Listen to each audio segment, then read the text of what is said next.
Hi guys, welcome to or welcome back to my channel. If you're new here, my name is Brianna and today I have 5 book reviews to give you. If you're new to my channel, I usually do reading vlogs or some other sort of reading videos throughout the month.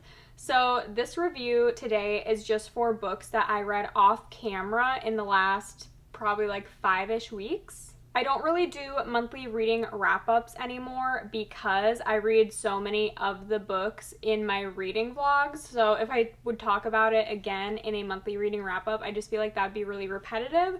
So yeah, we just have 5 books to talk about today that I have read off camera. I don't think I'm really going to go through them in any particular order, maybe the order that I finished them, but otherwise we have some good books, we have some disappointing books, and honestly surprising books. So let's just get into it. Oh, also let me just add on really quick that all of my videos are spoiler free unless I was going to have spoilers, I would give you a warning. So the first book I'm going to talk about today is Normal People by Sally Rooney. Now yes, I know this book has been out for a hot minute. Let's see. What year did you come out? 2018. Oh wait. Oh yeah, 2018.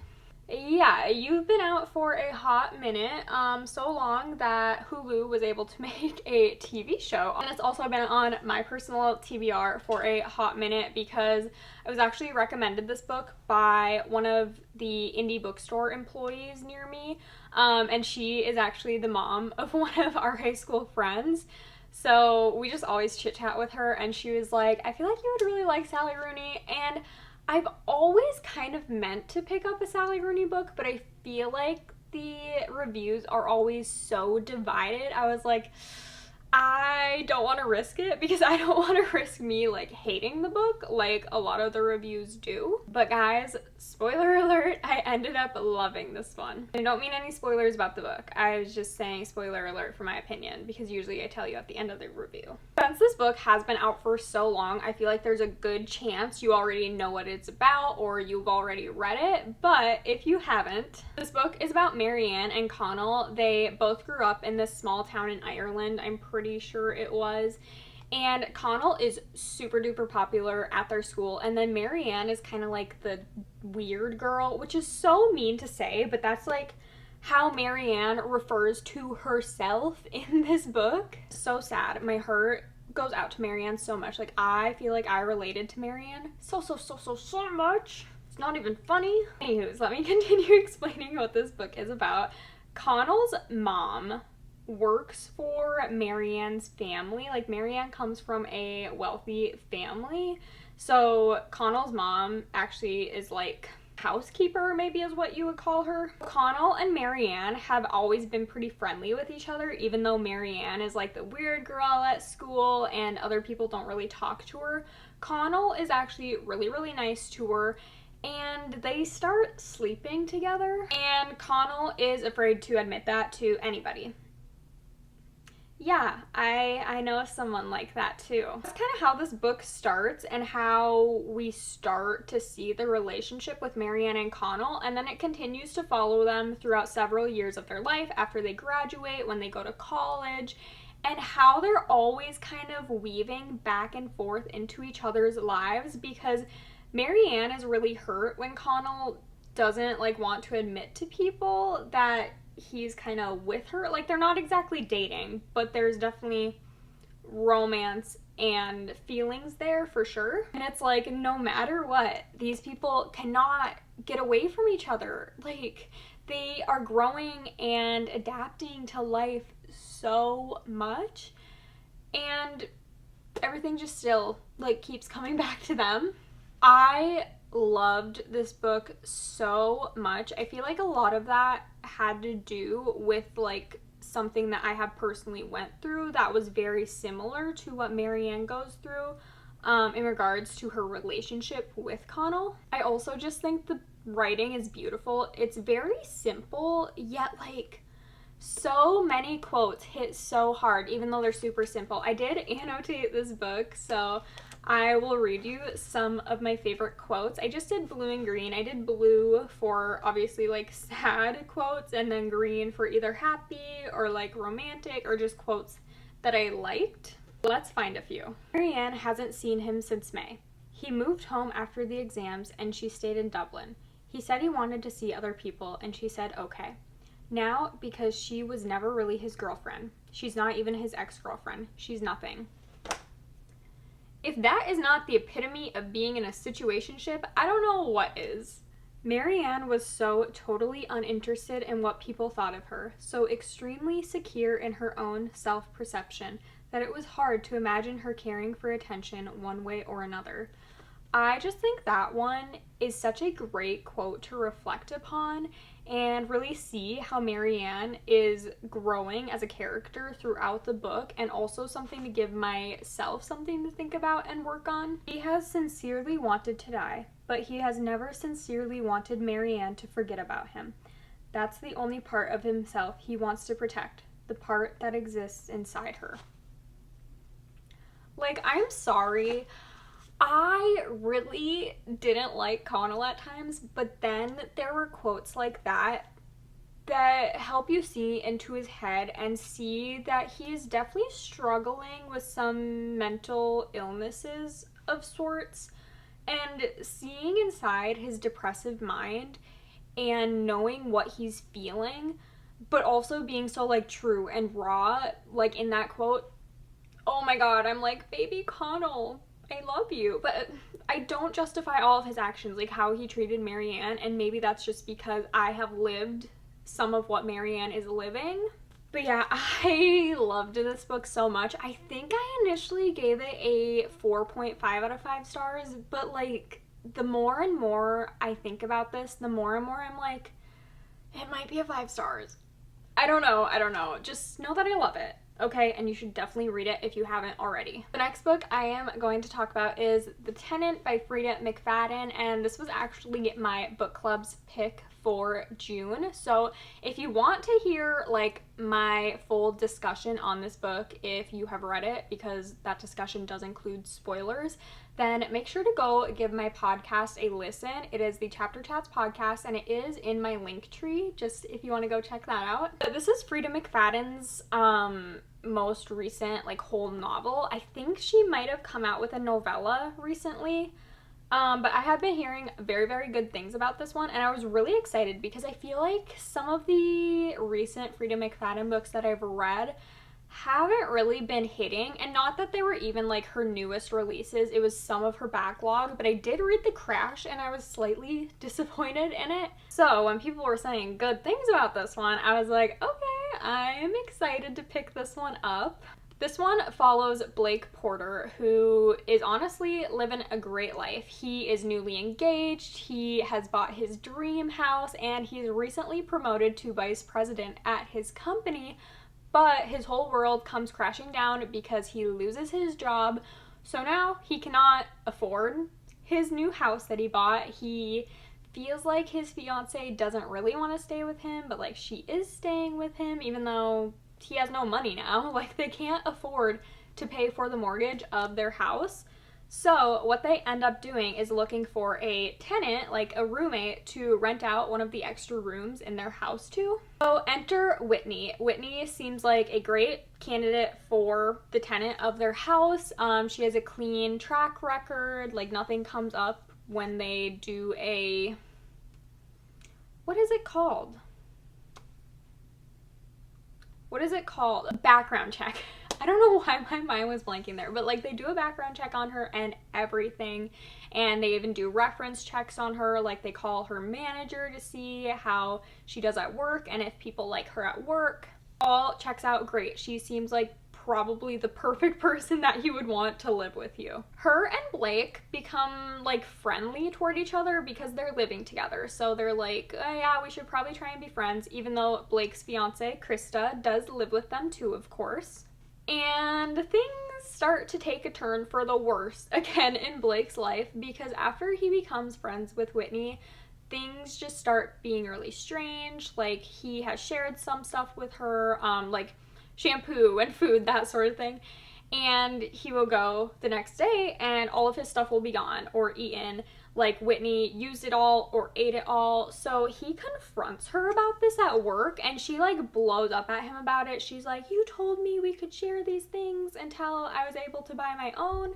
And he was like, yeah, I just didn't think you would use like all of my stuff and eat all of my stuff. And Whitney's like, I didn't, but okay. And Blake is like, also, just to point out, this whole book, or not the whole book, but a lot of the book is in Blake's POV, which I thought was super interesting because hardly ever in Frida McFadden books do we get the male's POV. So I thought that was kind of cool, kind of different.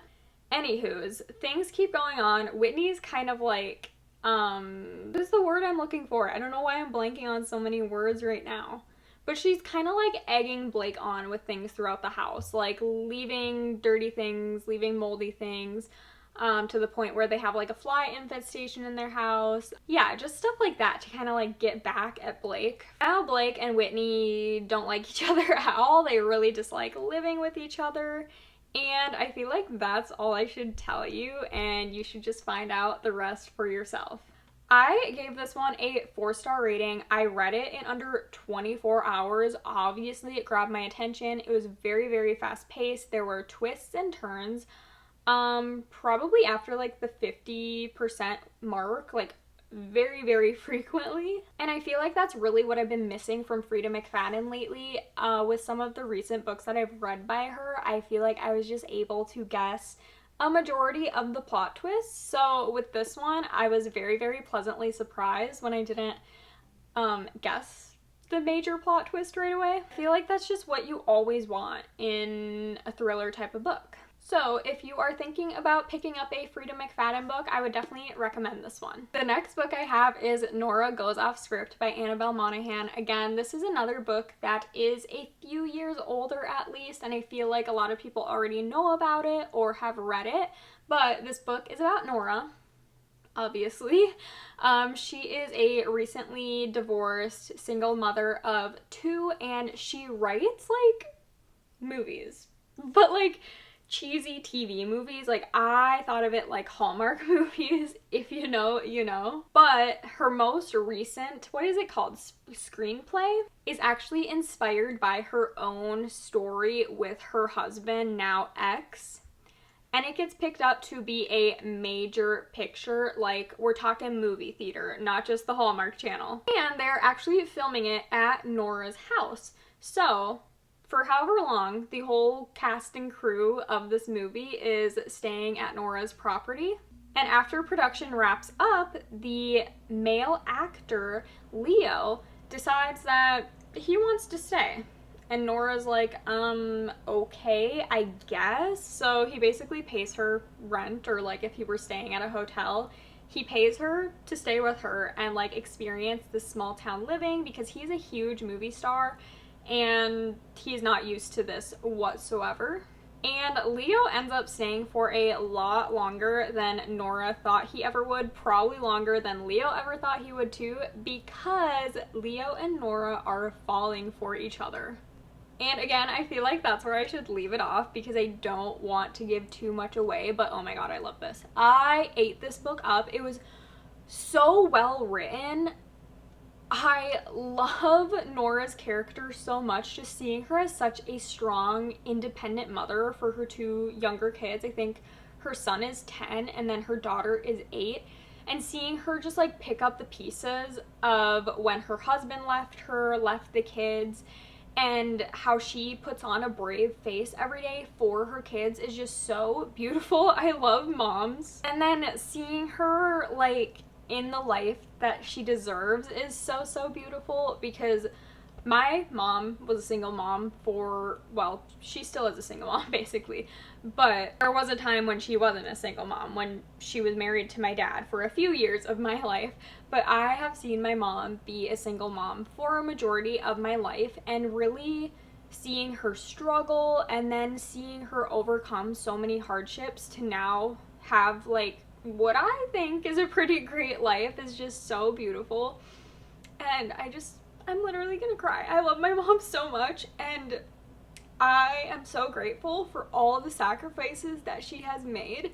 So whenever I read a book about a single mom, it really makes my heart happy, because I feel like they are really pictured pretty accurately what a lot of single moms do for their kids. And then when they are finally able to just love themselves. I love that. Okay, I did not think I was gonna cry in today's video. Don't know what's up with that. I also annotated this one, and I will read you some of the quotes. So green is sad, pink is romance, and then yellow is happy. So I'll probably read you one of each color. Have you ever felt like you're disappearing? Like you're sure one day you're going to wake up and find that the truest parts of yourself have been replaced by someone else's plans? Yeah. I'm gonna leave that one there. I feel like it's self-explanatory. I might be an overthinker.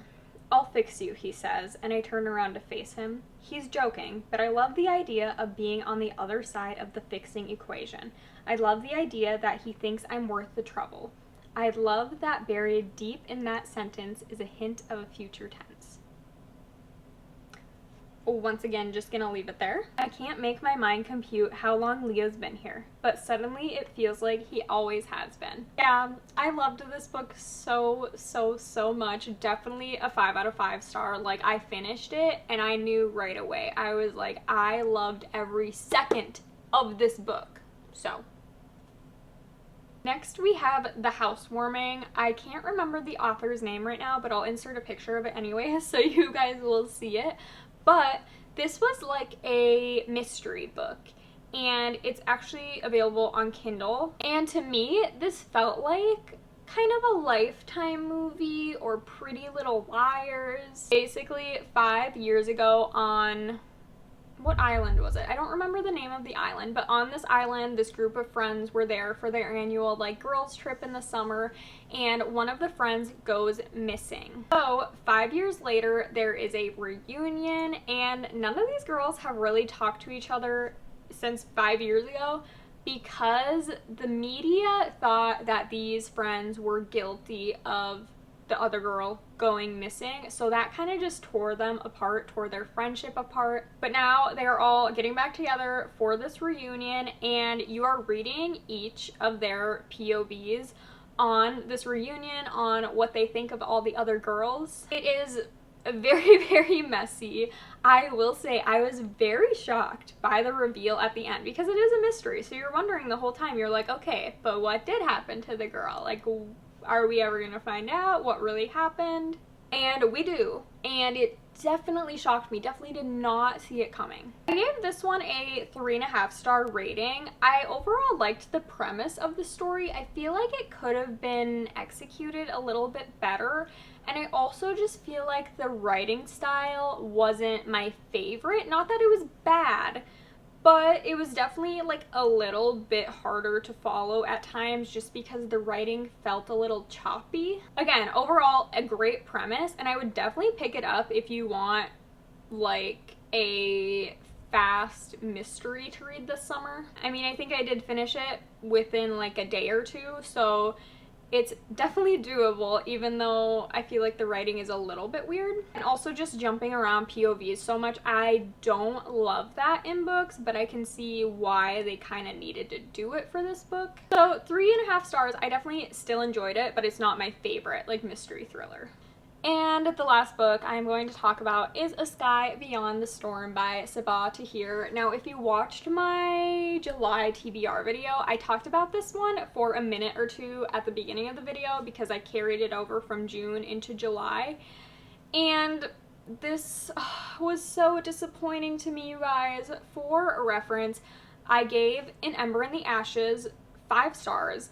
What's the second book called? Torch Against the Night, 4 stars. A Reaper at the Gate, I think I gave 3 stars. And then this is the final book of the Ember in the Ashes series, and I gave it 2 stars. I absolutely loved the first 2 books, and then with the third book, it definitely slowed down a bit, but I was like, okay, it's just like kind of filler, not exactly filler, but you know, it's got to be gearing up toward something huge in the 4th book, like the huge final battle, final fights of the 4th book, right? So I kind of just like shrugged off that the 3rd book was kind of declining a little bit. It was still good. Like, I gave it 3 stars. That's above average. But oh my gosh, this book just drug out and it was so anticlimactic. I am really sad that I didn't love it and I didn't well, I liked the ending. Honestly, the ending is like what kind of redeems it for me. The whole way to get there was just not very good in my opinion. I feel like the story, like the actual plot, was lacking somehow, even though all the characters are like gearing up for this war. I honestly hate how many POVs we are constantly jumping through in this book. I think there's like 5, and I can read books with multiple POVs, but in this book, I feel like you can't distinguish characters from one another. I don't know what I'm saying. But it's like, okay, one of the main characters is named Leia, and then another one of the main characters is named Helene. And for example, there were chapters that I was reading and I was literally forgetting who I was reading about because these characters are all saying like such similar things and doing such similar things, and I'm like, who am I reading about right now? Like, I would literally flip back to the beginning of the chapter to see who I was reading about. And I'm like, if I can't discern whose chapter I'm reading, I feel like that is a telltale sign that the writing is not good. Okay, I don't like speaking negatively about books, and I don't want to like keep bashing this book, but I disliked it. I'm sorry, I loved the first 2 books. By the 3rd book, I was like, things aren't as good, but whatever. And then this book, I'm so sad that I disliked it. But those are all the books I have to tell you about in today's video. If you like this video, please make sure to give it a thumbs up and please subscribe to my channel down below. Also, comment any other videos that you would like to see from me in the future because I want to film what you want to see. And I will see you next time, hopefully. Bye!